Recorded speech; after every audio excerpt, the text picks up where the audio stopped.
Meus amigos, muito boa tarde a todos vocês, ou melhor, boa noite a todos vocês, saudações rubro-negras a todos.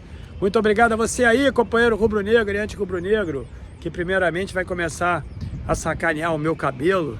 Realmente a situação está periclitante, eu confesso, mas como eu não tive tempo na semana passada, eu prometo a você, companheiro rubro-negro e anti-rubro-negro, que gosta de me ver alinhado, arrumado, prometo a você que eu vou cortar o cabelo essa semana.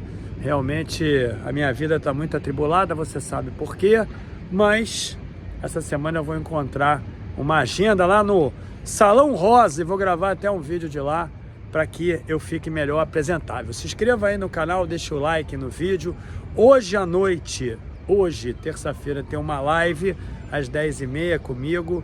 A live dessa madrugada foi sensacional, com o Marcelo Yahoo e com o companheiro Fred Soares. Foi muito engraçada. Essa noite eu também não tenho nenhuma dúvida que com a contribuição de vocês será. Portanto, estejam avisados que hoje 10h30 tem live. É o seguinte, conforme eu vá falando, você vai escrevendo o seu comentário e me diga se eu estou errado. O Landim, ao longo desse tempo inteiro, vou aqui fazer um preâmbulo, tem perdido capital político lá no Flamengo em função da manutenção do Marcos Braz como vice-presidente. Quando ele se reelegeu, o Marcos Braz já sofria muitas críticas e essa desidratação política do Landim, ela aumentou de grau depois que alguns correligionários do companheiro perceberam que ele não tiraria o Marcos Braz nesse segundo mandato. A partir daí, eu queria que você se recordasse, no dia da eleição, o repórter Cícero Melo, se eu não estou enganado, foi ele, da ESPN, perguntou ao Márcio Braga quando ele deixava o ginásio onde são realizadas as eleições do Flamengo, perguntou para ele em quem ele votaria, e ele fez elogios aos processos de gestão da administração do Landim, algo que eu também faço, sobretudo no âmbito financeiro, muito bem gerido pelo Tostes. O companheiro Tostes, ele está nesse grupo desde o início. Eu diria para vocês que talvez ele tenha sido o mais importante executivo que tenha passado pelo Flamengo. O Tostes, dentre alguns, mas o Tostes. E eu faço essas menções elogiosas justamente porque realmente o time do Flamengo o clube de regata do Flamengo é muito bem administrado em alguns processos de gestão. Pô, meu cabelo tá feio mesmo, vocês me desculpem aí, podem me sacanear. Mas é o seguinte, no âmbito do futebol, deixa muito a desejar por questões primárias. O que é uma questão primária? São aquelas mais elementares. São erros que, na verdade, um executivo muito experiente não deveria cometer. São erros simplórios, banais. Porque quando é algo qual você realmente não tenha governo, fica difícil realmente, se você for honesto, se você utilizar de honestidade intelectual, fica difícil de você culpar. Então tem muita gente que diz assim, você faz oposição ao Landim. Eu não faço oposição a ninguém.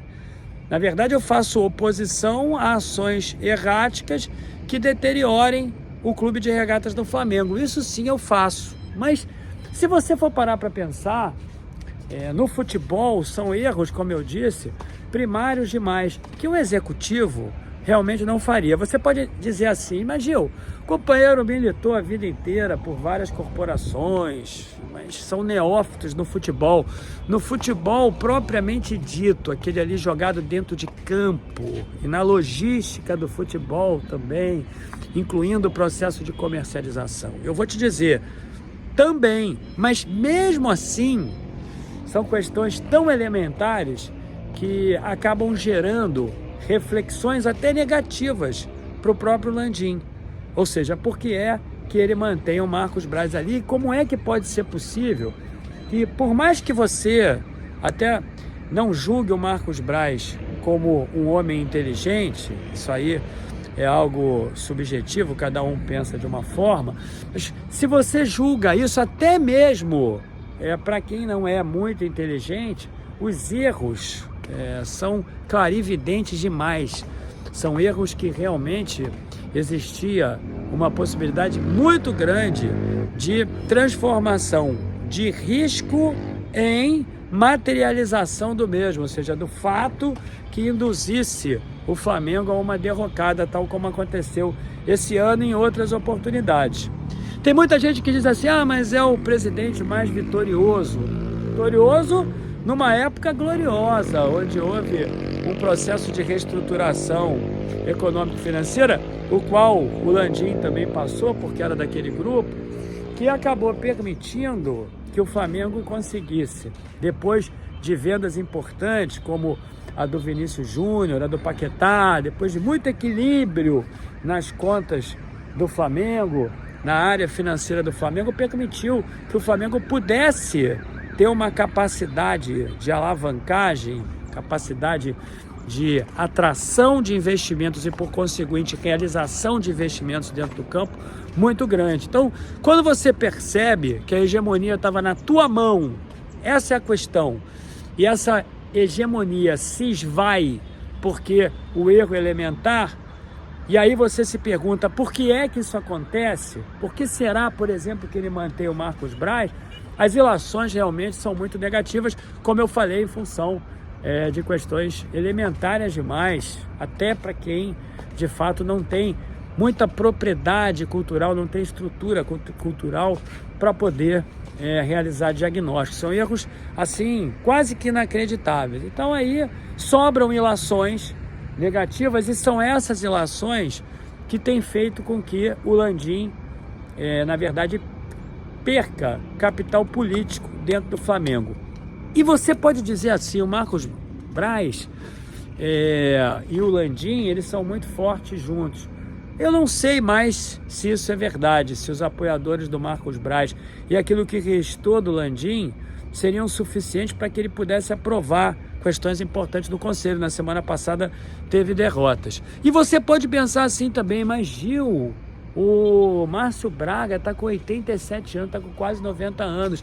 Ele agora é um senhorzinho que tem um capital político muito grande lá dentro do Flamengo. É um senhorzinho que só não ganha uma eleição, meus amigos, porque ele não concorre, porque acho que a idade realmente o debilitou, mas não intelectualmente. Ele teve alguns problemas de saúde ao longo da vida dele.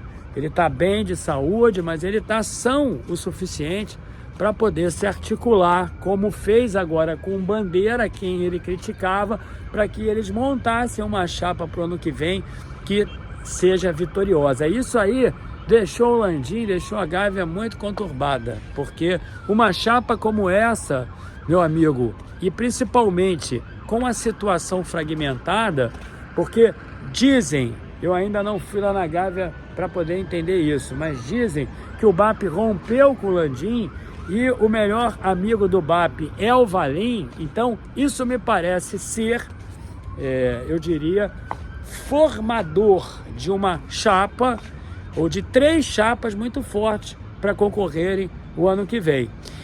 A primeira delas, a do Landim, que nesse caso, se o BAP saiu, eu acredito que seja liderada pelo Dunch, o vice-presidente do Flamengo, o Rodrigo Dunch.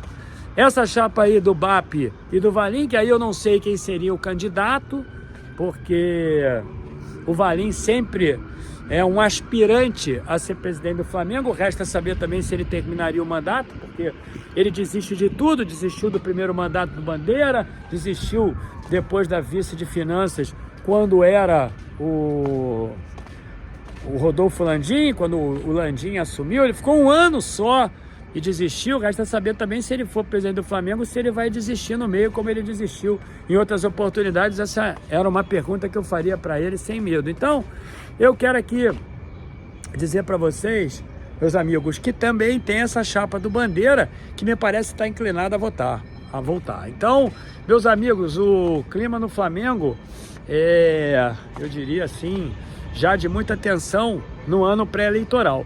E aí, agora, o Landim joga a última cartada dele, porque errou com todos os técnicos depois do Mister, e o Tite disse sim para ele. Nós vamos debater isso na live de hoje. O Tite disse sim para ele, o Tite vai assumir, e a grande esperança, talvez única, do Landim ser vitorioso o ano que vem seria, na verdade, se esse time do Flamengo vingasse dentro de campo, comandado pelo Tite. Aí vai depender exatamente do Tite, vai depender dos jogadores, né? Me parece que vem uma reformulação por aí, e dependeria também, claro, do Landim e do Marcos Braz, que seriam os auxiliares do Tite na formação de um elenco que fosse capaz de voltar a ser vitorioso, porque me parece que esse elenco, ou lhes parece, principalmente a eles, que esse elenco não teria mais essa condição. Jogadores novos precisam vir e jogadores antigos precisam deixar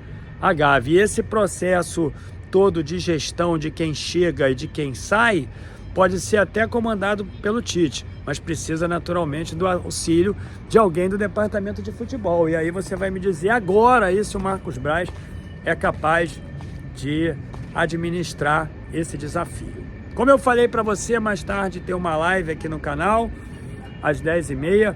Eu espero que você tenha gostado dessa reflexão. Os vídeos têm um caráter mais austero, propositores de reflexão.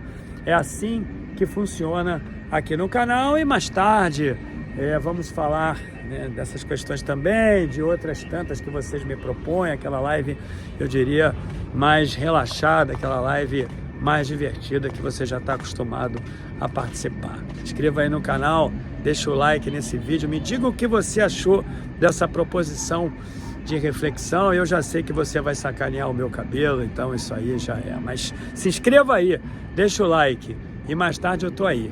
Saudações rubro-negras, meus amigos!